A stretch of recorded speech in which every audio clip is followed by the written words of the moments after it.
Good. Good. That's the energy. Yes. Please. Once again, we don't bite, so please come and sit closer to the Congressman. We want to continue to have and make this conversation as intimate as possible. But first and foremost, I just want to thank you all so much for joining us this evening. I know some of y'all had to pick up your kids, or you might have had a client at this time, but you shift some stuff around for us, and so we're just really, really grateful for that. My name's Jasmine. I serve as a Congressman's field representative, and this evening, we just wanted to have the conversation about how legislative or how federal policies have been trickling down and impacting our small business owners, particularly our beauty business owners. And so I want to thank Miss Lesline, the lovely Miss Lesline, for hosting us. And just to let you guys know, the Congressman's office, we offer constituent services.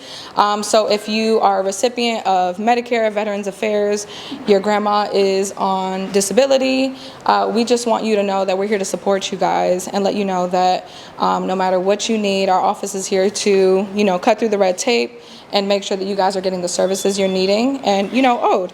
But again, we will have a conversation. Ms. Lesline will be speaking very briefly to talk a little bit about hair in motion, but also talk to the pain points that you guys are going through right now with rising cost of living. And so that is why we're here, to discuss cost of living and how that is impacting you all. But without further ado, I'm going to pass this off to Ms. Lesline.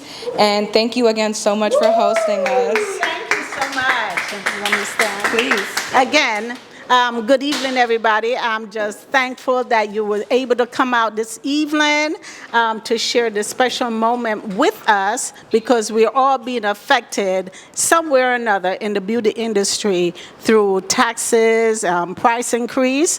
But again, my name is Leslie Powell Barton, and I am the CEO of Hair in Motion Beauty Academy, and also Hair in Motion Apprenticeship Training Program. We provide quality service to our clients, to our community. We create jobs for our community, and we educate, mentor, and develop the skills of individuals in the field of cosmetology, barbering, nails, and facial for our community. And we also create jobs for our community. Now, I got my license in 1985, so it's about 40 years. It's 40 years! In 40 years! So when I started business. I came out of school, I graduated, and I said, I'm good, I'm gonna open my own business. This was in New York. It was very successful. Had a baby at 40, I'm fast-tracking, and then I came to Orlando, Florida. And I did not want a business again because it takes away from family, it takes away your time. And it's so challenging with the bills, so I just wanted to rent a booth. So I rented a booth, it was going really well, and I did not want to do this. But then God came and he said, no, I want you to start developing individuals in your field. Share your experience with them. Share your knowledge with them. And that's what I've been doing for the last 20 years since I've been in Orlando. But back in 2008, challenge came, right? I almost lost my house. I think I filed bankruptcy that year, because it was so hard, but I still survived it. And I'm being real with you guys, right? Then the pandemic came. This is the first time I was home for 2 months. Because, as a business owner or entrepreneur, you have to work every day. You are the business. You are the light of your business, so you gotta show up. When nobody shows up, you are there. And we survived 2019. So we coming down the road, here comes 2025. Different leadership, different everything. And things start changing. I know the increase of prices in our products. We have to increase our boot rent. We have to increase our services. And guess what? It's affecting our clients. Because how much more can we increase our prices? Before before you know it, we're going to lose our clients. So we have to keep it at a stable, affordable, but at the same time, rent is going up. And in this building, I know the rent is really high. So we have to always be creative how we're going to pay the bills. You're selling products, bringing in more stylists. Sometimes it still doesn't meet it. So can I tell you, this is the most challenging part of this year, 2025, that I've been facing. I don't know if y'all been facing it, but I'm telling you the truth. All right? And then sometimes products are not available because the distributors, like Mr. Tony is a distributor, Influencer is a distributor, they don't have the products to give us, much more the ingredients, correct? Right. All right, so this is one of the problems we are facing, and that's why when we got the call from our Congressman Maxwell to speak about these things, I said, why not? Yes! All right, because we're hoping that change will come. So I'm introducing you today to Congressman Maxwell Frost. Thank you. I appreciate it. Thank you. And I don't need the mic, right? Because I have this. All right, cool. How's everybody doing? Awesome. Well, it's a blessing to be here today, and just thank you so much for welcoming us in your beautiful space. I love it. I love a centerpiece too. So, but it's good to be here with everybody. I'm Congressman Maxwell Frost. For those of you who don't know, I'm in my second term representing Florida's 10th Congressional District. I was born and raised here in Orlando. Went to school here. I'm actually a drummer. I went to music school, and something went wrong. I decided to be a politician instead of a musician, but I still play all the time. I for one think if we had more artists in office, we'd be live in a better country. I don't know about you. But either way, it's been an honor of a lifetime to be able to represent my community. I got involved in politics at the age of 15 because I didn't want to get shot in school. Gun violence is what pushed me to get involved in this work. 3 years after that, we had Pulse nightclub here, and 3 months after that, I survived gun violence in downtown Orlando on Halloween in 2017. And so gun violence has really been the issue I've focused on all my advocacy career, and then started doing other issues, and I did this crazy thing and ran for Congress. And the crazier thing is that I won. I was sworn at 25 years old, the youngest person in modern history to be a member of Congress. And I bring that up not to toot my own horn, because really anyone over 25 can run for Congress. And if you don't win, you're just that, a candidate. But it's the community that voted me in. And I think it says more about the community than it does about me. So I'm just honored to be here. Obviously, we're in some very turbulent and tough times right now. I think the worst part of it is the uncertainty. I think is the worst part. You know, if we knew, if there was a bad thing happening and we knew the bad thing would happen for the next 4 years, that's still bad, but at least people can make plans and figure things out. But what I've heard from business owners at all different levels is it's the turbulence that's making it really rough, especially on our small businesses. And we know that the biggest corporations have the resources to weather any storm. And so it falls on y'all, and that's why we're hosting these the shop talks, so we can connect with our small businesses. But it's not enough to just host a small business roundtable, because each individual industry has its own set of challenges that are much different than one another. Everyone's dealing with supply chain issues, but those supply chain issues manifest themselves differently. Right? And that's especially true in your industry and the work that you're doing, whether you're a distributor or whether you own a shop or you're teaching or you're doing it all or whatever it is. And so I put this together in part so I can learn more about what you all are going through with everything going on. We know cost of living has gone up. We know actually even more than cost of living or rents and home buying, commercial rent has gone up, actually more percentage-wise. And it's a really bad place. We know we're having supply chain issues. We know that the tariffs, and not just the tariffs, but the on and off tariffs, have been confusing and and not giving the stability that people need. So I'm here to hear about how this is impacting your businesses. So when I go to DC, I'm able to advocate in a better way and understand specifically how this impacts your industry here locally, because it's really important. Y'all are keeping Central Florida looking good. We want to make sure that you're good, and oftentimes in these times, small businesses are left behind. And we know this, as far as businesses are concerned, tariffs hit our small businesses the hardest. It's not about being completely, tariffs are a tool in a toolbox. Sometimes you use it, sometimes you don't. But what we've seen happen is just recklessness with no plan. And it's really impacting people. So that's why we put this together, and I appreciate you all taking the time. I'm really here to listen to you. I got my notebook. Where is it? I got my notebook to take notes on how it's impacting you, but I'm also happy to answer any questions you have. For people who don't know, the two committees I sit on are the Science, Space, and Technology Committee, and I also sit on the House Oversight Committee. The Oversight Committee oversees the entire federal government. We're the committee with the broadest jurisdiction. So we provide oversight over everything you can think of. And part of what the work I'm looking to do is really hone in on these tariffs. I don't want to go down a whole thing, but unfortunately, I think the tariffs are a play to consolidate power and enrich certain people. Yes. I don't want to go down the whole pipeline, but explaining the real impacts on the ground is really important. And so, and it helps me advocate on your behalf.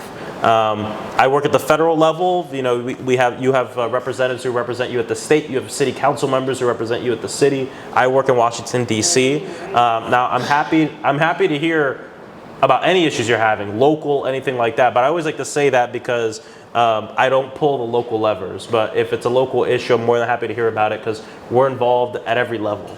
Either myself or members of my staff, we're constantly at school board meetings, city council meetings, county. We're very plugged in locally, because it's not the Maxwell Frost show, right? It's all of the local leaders. We all have to work together or nothing happens.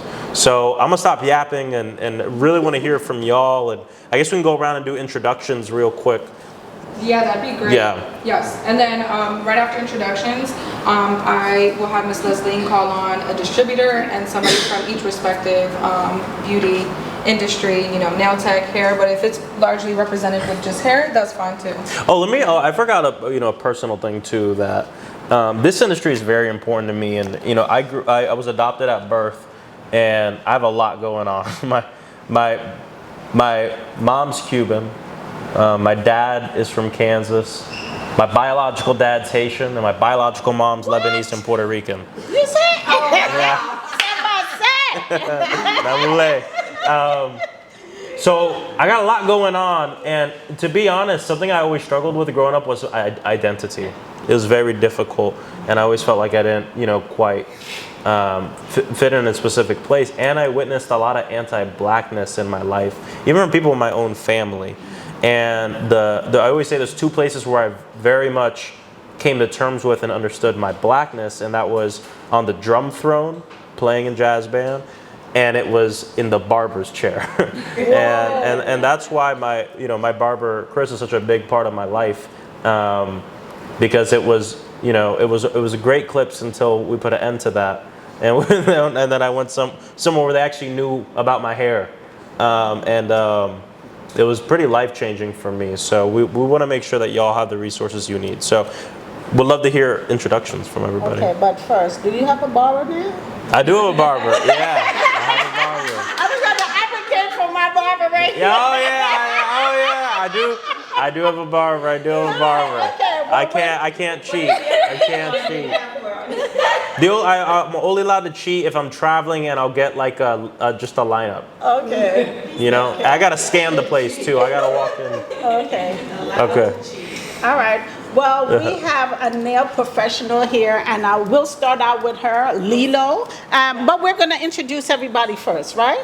Yeah, or whatever way you want to do it. Yeah, we should introduce everybody. Yeah, but just very brief introductions, and then we'll make sure that we get to everybody. Okay, so we're going to start with you. Lavette, I've been doing hair for 28 years. Okay. I'm Steve. I've been doing hair for over 40 years. Been a teacher, platform artist, all that sort of good stuff. So I've been here a while. My name's Greg. I'm a influence rep. I've been doing it for 4 years now. What is influence? Hair company. Hair company. Thank you. I'm Charmin Ingram. I've been in the industry about 30 years. I started out as a shampoo person. I work for a major company, Warner Brothers. I'm a distributor. I own my own salon. It's crazy out here for us right now. Hello, my name is Lihia Marin, and I am a business owner in Seminole County.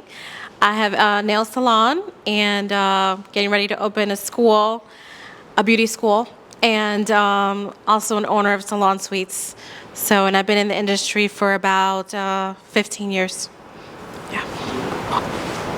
My name is Tony Grant. I'm a manufacturer. I manufacture hair care products. I've been in industry for, I guess, 44 years or so, and I own a Salon Suites as well.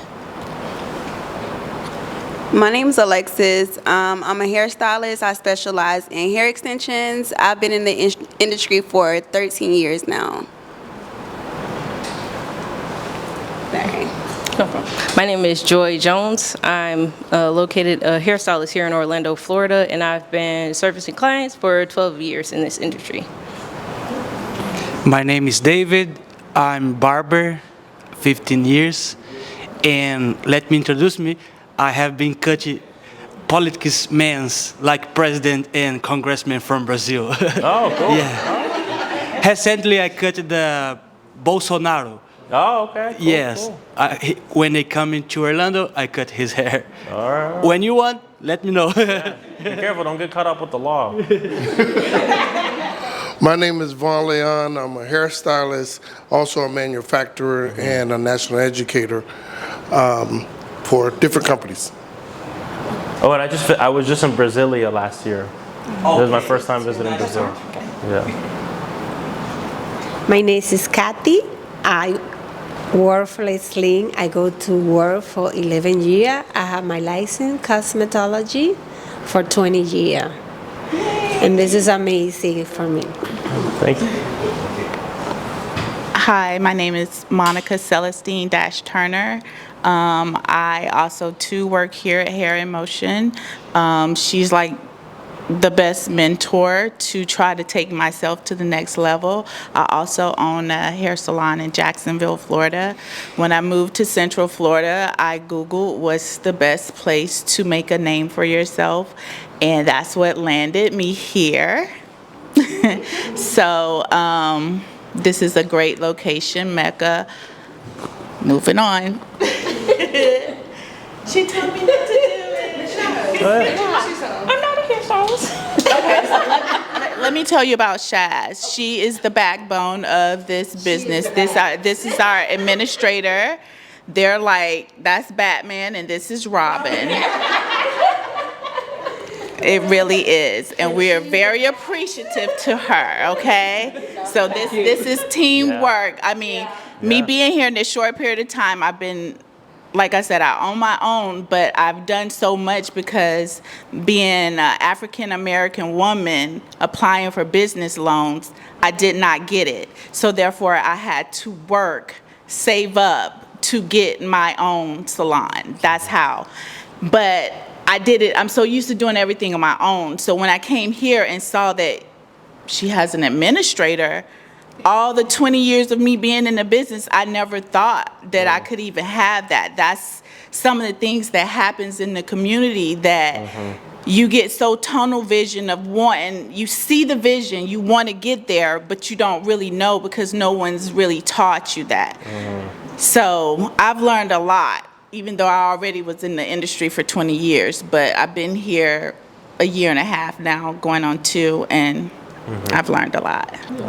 Awesome. So you don't want to talk, huh, Chad? We have two over here.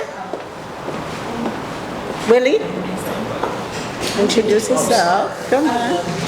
I'm Jason. I'm the Congressman's District Director.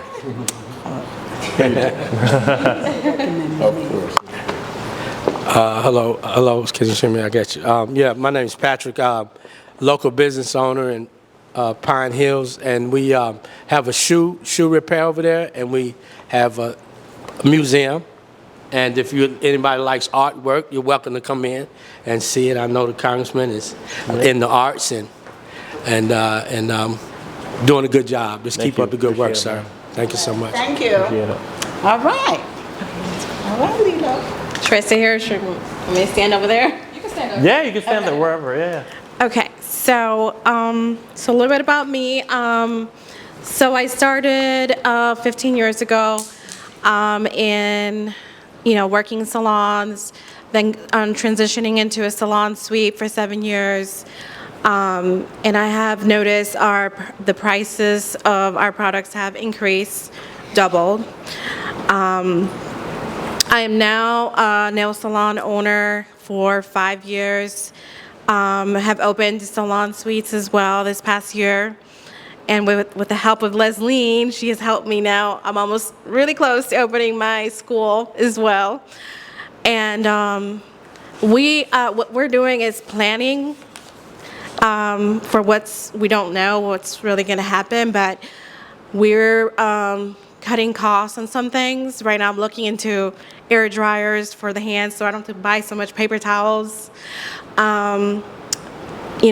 Different ways, and how Leslie said, be creative, because we just don't know what's going to happen. I've increased my prices in January and for the salon as well, but I'm not sure. I don't think we can increase it again. And then at this point, my rent has not gone up yet, thank God. What that part is of town are you in? I'm sorry? What part of town are you in, your business? I'm in Lake Mary, Seminole County. My salon's name is Babe Cave. And I have a salon suite called The Cave Salon Suites. And now the beauty school is going to be called the Cave Beauty Academy. You got a brand. You gotta drive it home. Yes, Yeah, it's yeah. very branded.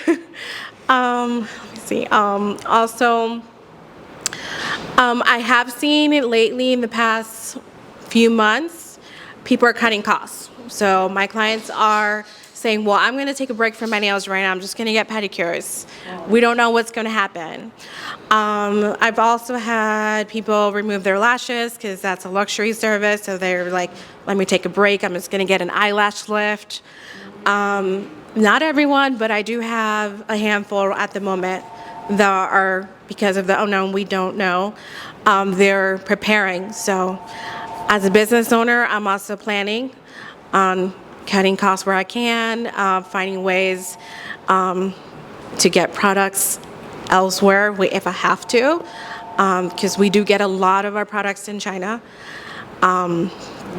So I'm just trying to get, the best prices so I don't have to increase my prices again, because client retention is really important in our industry. I've had clients for over 10 years and I don't want to lose them. So if you can do anything, for us, that would be amazing. Thank you. Thank you. Thank you for sharing. I got you, Ms. Leslie. Thank you for your input, and I would really love to hear from our distributors, such as yourself, if you could say your manufacturer. Thank you. And so if you could tell us, what it's like receiving the pressure from both ends, Right. you're having to front those costs. My name is Tony Grant. For example, the shipping prices coming from overseas is ridiculous. For a couple months ago, we ordered some new machinery, and it cost us $4,000 to ship it. Now, the same machinery is costing like $6,500 to ship it, and the shipping prices are ridiculous. Do you manufacture here? I'm sorry. Yes, we manufacture here. Yes, the shipping prices is ridiculous. It's crazy out there. Yeah, and I mean we're supposed to be the richest country in the world, but we don't make anything here, and I think that's ridiculous. Yeah. The cost for your individual ingredients or different things like that. Have you seen? Do you buy those domestically? Yes. Or A lot of the ingredients are coming. We got ingredients that's coming from overseas as well, and it takes a long time to get here. And the ingredients seem like they're already charging tariff prices already. And you don't know what to think, because you don't know who should be charging tariffs already and who shouldn't be charging. So we can't figure it out. Where are these prices coming from, and why are you charging these prices already and you're not being charged yet? Yeah. So. that. Do you feel like there's a lot of like a good amount of businesses charging tariff prices Already, that don't yes. have it yet? Yes. They're taking advantage of the situation. That's the part that I don't Yeah. understand. Why are they charging it already and they're not being charged yet? You don't have to say, I'll say something. She was going to mention something. I'm Charmin Ingram, and I'm a distributor as well as a salon owner. So I see both sides of it. I deal with Mr. Grant. I deal with the manufacturers, I deal with the stylists, and I deal with stylists in my salon. So what I'm seeing is, if what's happening, I work for a major company. I work for Bronner Brothers. And what I've seen, I've been in the industry for 30 years. And what I've seen is, if they can't get one ingredient from China, it shuts my business down. They're the manufacturer, but if I can't buy from them, I can't supply to my customers. So my livelihood depends on the manufacturer. I can't blame the manufacturer because one ingredient, he can't make the whole product with one ingredient. If his ingredient goes up, his price is gonna go up to me, my price is gonna go up to the stylist. They don't wanna pay that price because their price gotta go up. So when the prices go up, they go up. But I'm the one that eat a lot of the cost. Me, myself, and the manufacturer, we eat a lot of the cost. The stylists don't know what it takes for us the shipping. I have to pay the shipping on the stuff. And when that stuff costs, I gotta pay it. I gotta get it out there. And if I go up $1, the stylists recognize that cost. So if they don't buy from me and I can't get the product, then it affects my livelihood. And I'm a distributor, I'm not a sales rep. I have my own warehouse. I purchase all my stuff up front. So if I can't get it, it makes me feel like his business is controlling my livelihood. He can't control my destiny based on the situations that he's dealing with. How can I control my own destiny? I got my own stuff. So why can a one ingredient from China that costs him a lot of money go up and affect my livelihood? Can something be done about that? And there's times one ingredient can slow down 7 or 8 different products. Different products. Yeah. And I understand that. So what I learned to do is sell what I got. But the main products, they know what the main products are. So they know to bring the ingredients up. And if it costs him, it's gonna cost me, it's gonna cost her. But it don't make her buy it. Because China got another product that they'll send over and out. It ain't nothing about what you got. But it works, it's cheaper. But it costs us a lot of money. So what can we do to control our own livelihood? Yeah. I'm an entrepreneur, I wanna control my own stuff. So how can we do that? And real quick, have you found that you've had to, or other people have had to change like recipes because of pricing? And the stylists know that. They ain't gonna buy it. It's not the same. If the color is different, they're not gonna buy it. We know this. They're noticing everything. So we as a distributor have to eat the cost as well as drive. And sometimes it seems as though China, they manipulate their prices based on what's going on over here. Yes. Yeah, so We have no control over our destiny. Our trends. they Yeah. They study We our have no trends, control. and when they see what we like or what They we're get doing, it. Yeah, they change it on they the go and get it and then they up it. It's Yeah. happened with the wave cap. Yes, It happened everything. with stocking, and even as a stylist wanting to support my distributors as they come into the salons. What we have this big beauty master. What China does is they will take some of the design essentials, the different products that professionally only products. They will ship it to their vendors that they plant these big stores here in our country, and it will make a person like me, instead of me being loyal to them, I see it on the shelf, and then guess what it is?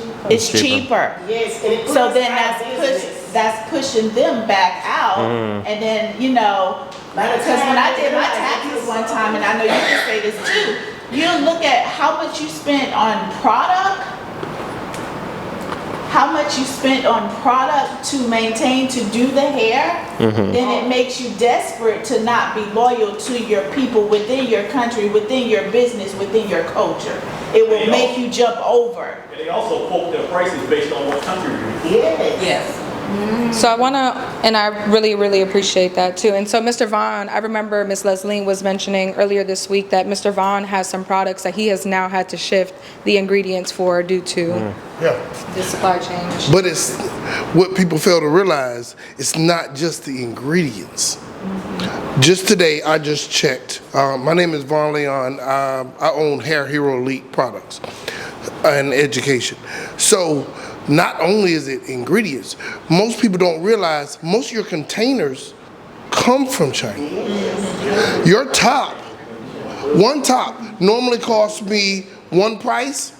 It is almost triple the price as of this morning. That's not including the shipping and handling. Normally shipping and handling is a little bit more than double the product, or at least $1.50 more per ingredients. So if it costs you $55, it's going to cost you $85 for shipping and handling just to get it. Now the price just on a top, I can't sell the product, not counting the ingredients, but just a top to go on top. If you can't get the top, you can't sell anything. Then you got about 1,000. Yeah, you got about 1,000 and three. You know, just I looked at, I normally buy 3,000. Just the top itself has doubled. My client went to go get braiding hair. It went from $8 or $7 to $8 to $14 as of last week. And so it's more than just the ingredients. It's the ingredients, the top, the labels, everything. So everything has already shot up. So like, what do you do? And so I recognize everybody had been in this industry for 15 plus years, and if I'm not mistaken, you are the newest in it because you said 13 years, right? And so aside from what you're hearing right now, are you experiencing any challenges outside of what has been mentioned as a new stylist, or things that you went into the industry expecting as a constant that you have seen a shift, even if it is similar?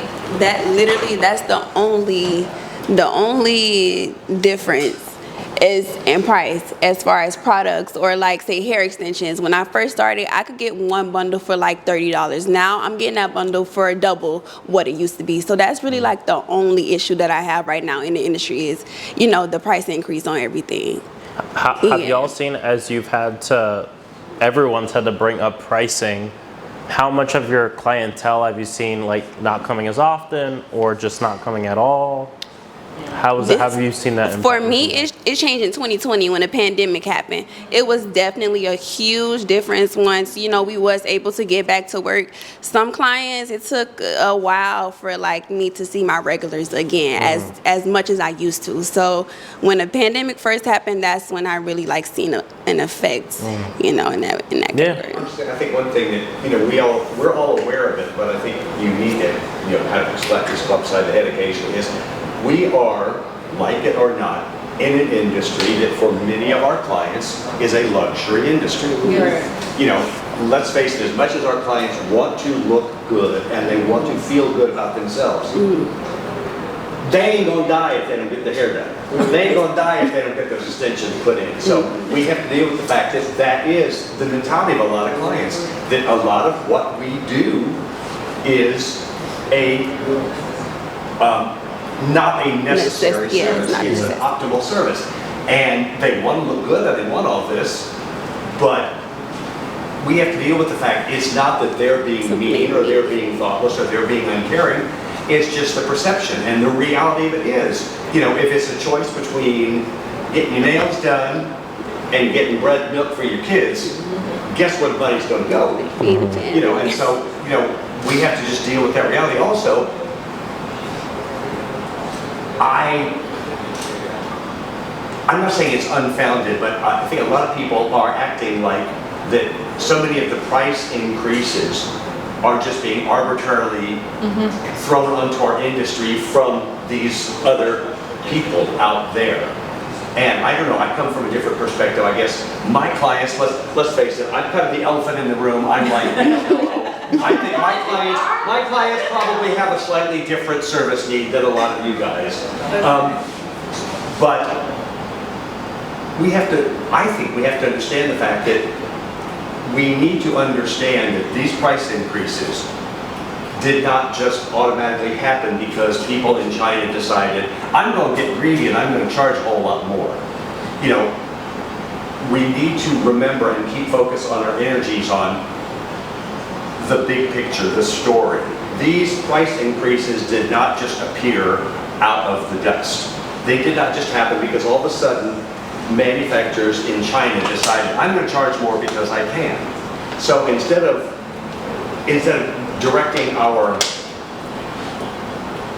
negative energy towards that, you know, let's put it where it belongs. Yes. You know, we've got a crazy man in the White House who is friggin' clueless. Say it again. We have a crazy man in the White House who is, I mean, all you got to do is, you got to look at his record. The man, he bankrupted a casino. Do you know how hard that is to do, to bankrupt a casino? He does not know what he's doing, and so we're in an economy right now where everybody is reeling. Like you said, we don't know from one day to the next. Are tariffs on? Are tariffs off? Are prices going up? Are they stabilizing? Is there a freeze? Is there a layoff? Is there an increase? You know, we don't know. I just was reading today, oh, well, according to the Senate, they have now blocked the tariffs from Canada. Okay, how long does that last until he figures out a way to get around that? You know, we don't know, but let's keep the mindset of like, it's not that the Chinese are doing this to be SOBs. They're doing this as a reaction to somebody who's saying, I'm going to slap 135% tariff on you. Why? Because we're having a pissing contest and I want to show you who the real man in the room is. That's true. He's a petty, narcissistic, unprofessional child who has no business running a food cart, much less a government. All right. No, but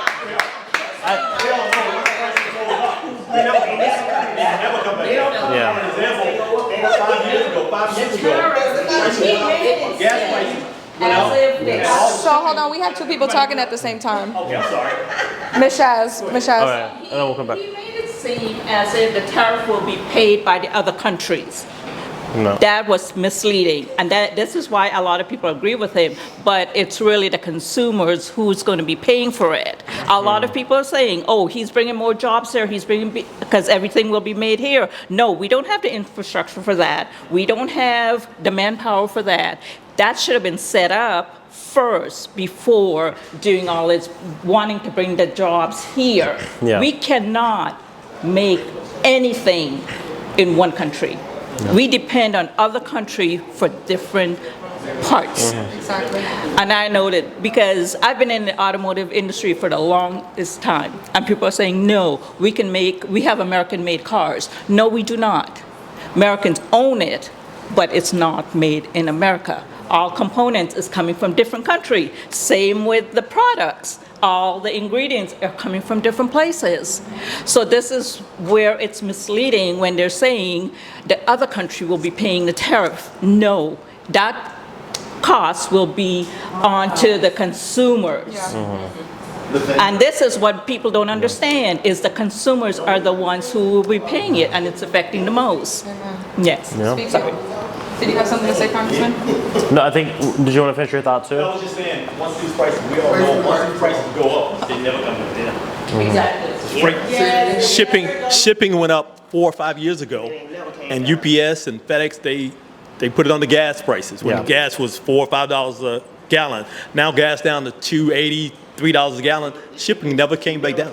Nothing ever come back down. Yeah. Yeah. Thank you for that. I want to hear from one more of the stylists and then hear from our, no? Okay. You want to keep it low key? I respect that. I respect that. Yes, please. Well, my concern is like everyone else's with the price of the products and everything, and I know we can't too much determine, how that goes overseas because of the back and forth. But it does make me feel helpless when I'm trying to buy quality products from the distributors to care for my clients' hair. and they can't afford. And I don't have high prices already, so I haven't went out yet anyway. But it's going to deter a lot of them from coming into the salon. And I've actually had current conversations about them just coming in just to treat their hair in the in-between as they try to do it at home themselves. So that's... Yeah. No, I appreciate you bringing it, and both of you brought this up too, that a lot of times we don't think about this, but when eggs are more expensive, that impacts your business. You know, when rent is more expensive, you know, because you said something that's true for a lot of people, it's a commodity. And you know, the first thing people will want to do is pay their rent, pay for their food, pay for these things, and then, you know, make sure they're looking good. And unfortunately, when the costs are high at the grocery store, it takes a little bit about what they would spend in your shops and with you and different things like that. So everything is so connected. But yes. Yes, please. We'll hear from you too. We'd love to hear. Okay. The only reason why I think the stylist prices are higher is because the products cost more. They're not doing nothing different. I think the prices are higher for a shampoo and set because the prices are higher for the products. Yep. They're not doing anything different. You know, a wash and set used to be $35, $40. Now it's $150. You know, based on the products that they have to buy. Yeah. We can have more affordable prices for our customers if we can get more affordable products. Yep. And living, you know, but we gotta, all of that, you know, we gotta have all of that in order for us to be able to make the prices more affordable for the customers. It's not that we just slaving out here, it's just, we can't afford the products. What is it normally most people, would you say, in the industry have good relationships between stylists and vendors, distributors, manufacturers, or are these like big box stores kind of ruining that relationship as well?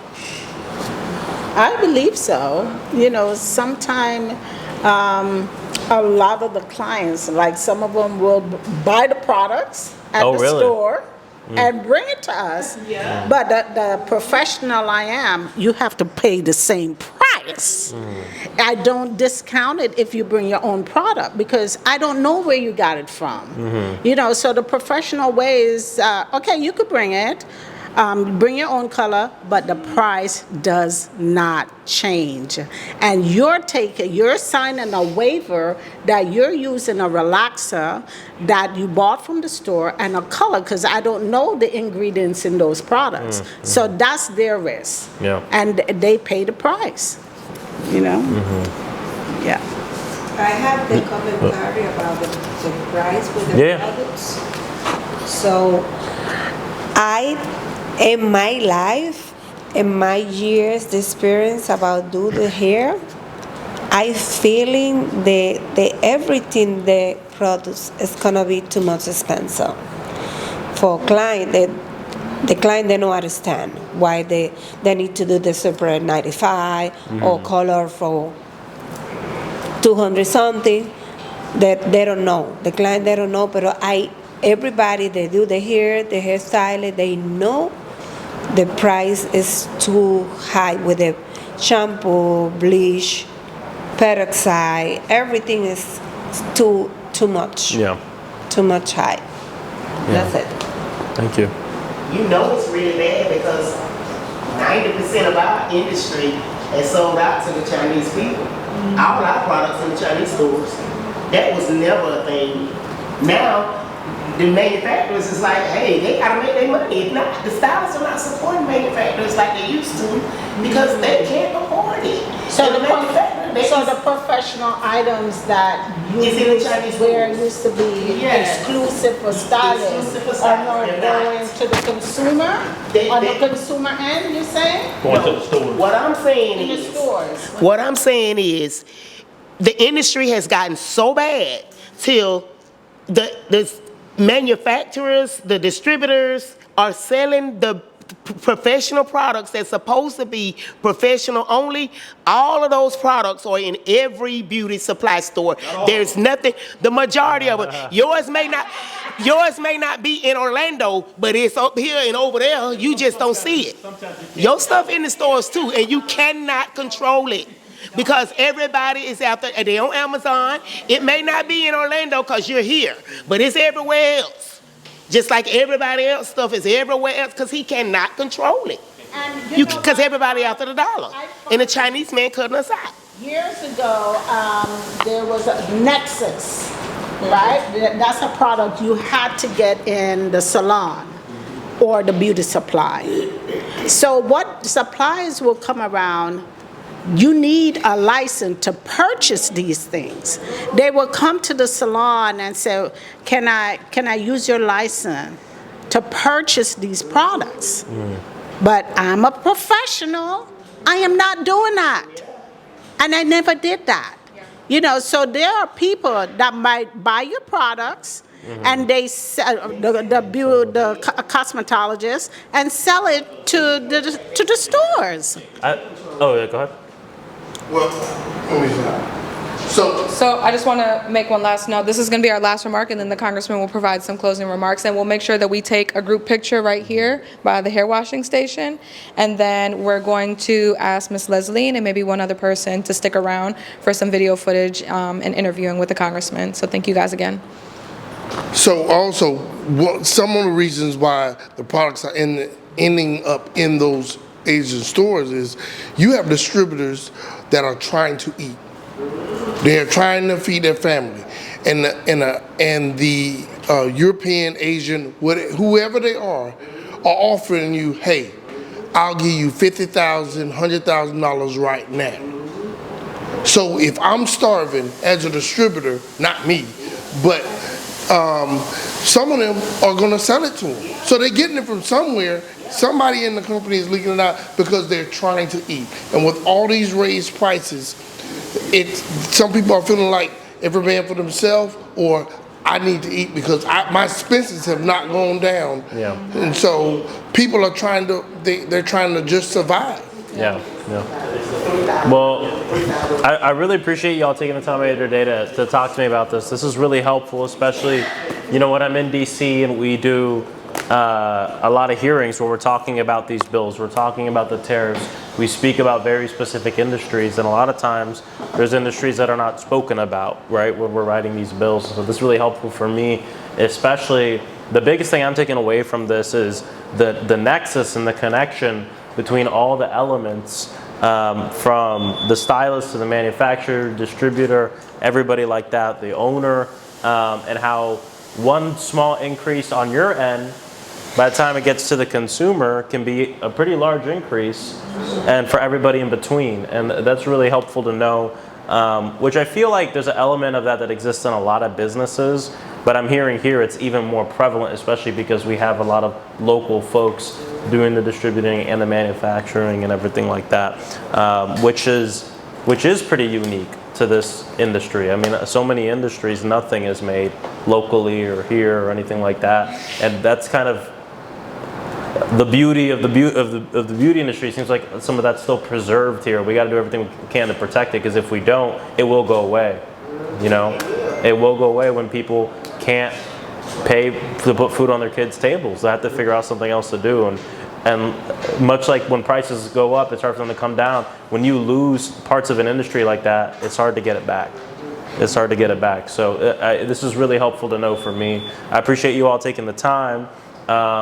And Jasmine already said this, I'll say it again. If you ever need any help with anything with the federal government, you can reach out to our office. We have the cards, right? Oh, we gave it to you. So this is like passports. I know y'all probably go on vacation. Passports, IRS, tax returns, immigration, anything like that. If you ever need any help, you can reach out to our office and we can help you with a dispute or anything like that. So appreciate you all coming. Stay in touch with us. If you see any differences going on in the industry or anything, please write us a note. It really helps me with my job. And it's good to see everybody. Thank you. And thank you for hosting. And I think we're going to do a group photo, right? Yeah, right under that sign. So I'm going to have Ms. Leslie. Maxwell, you're doing a good job, by the way. Thank you, man. I appreciate it. Thank you, man. So if you guys want to it's a blessing.